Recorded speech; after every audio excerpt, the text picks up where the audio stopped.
షడ్రక్ మేషక్ అబద్ధంలో ఏడ్చి ప్రార్థన చేయలేదు సార్. ఆ ఏడుపు, భయము, దుఃఖము, దిగులు, టెన్షన్ అన్నీ నెబుకద్నెజరుకు వచ్చినట్టుగా మాట్లాడారు సార్. ఫాల్స్ ప్రెస్టేజ్కి పోయి కడుపు మండిపోయి 7 రెట్లు మంట ఎక్కువ చేసి 6గురిని చంపేసుకున్నాడు మంచి బొట్టుల్ని. రే ఎంతమందిని వేసారా? మాకు ఆ ముగ్గురుతోనేగా ప్రాబ్లము. వాళ్ళని తీసేయాలని ట్రై చేసాం, ఇంకెవడం ముగ్గురే అన్నాడు. 4 కనపడుతున్నారా? పైగా 4 కూడా అగ్నిగుండంలోనే పగపగ ప్రకాశించేస్తున్నాడు. నాకు అర్థమై సావట్లే. నువ్వేసిన మంట ఎంత, ఆయన ముఖంలో వెలుగెంత అమాయకుడా. అగ్నివాసన కూడా అయితే అగ్ని వారి మీద ప్రభావం చూపలేదన్నమాట అంటారు. కానీ కాదు, చూపింది.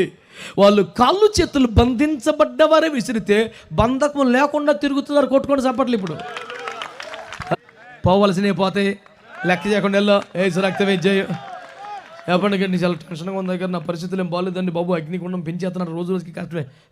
ఎలా నువ్వు చేతులతో విప్పుకోలేని కట్లు కొన్ని ఉన్నాయి, అందులోకి వెళ్తేనే కాలుతాయి. నువ్వేం టెన్షన్ పడికి వెళ్ళు, నీ తల వెంట్రు కూడా లెక్కించబడి ఉంది. దేవునికి మహిమ కలుగునుగాక.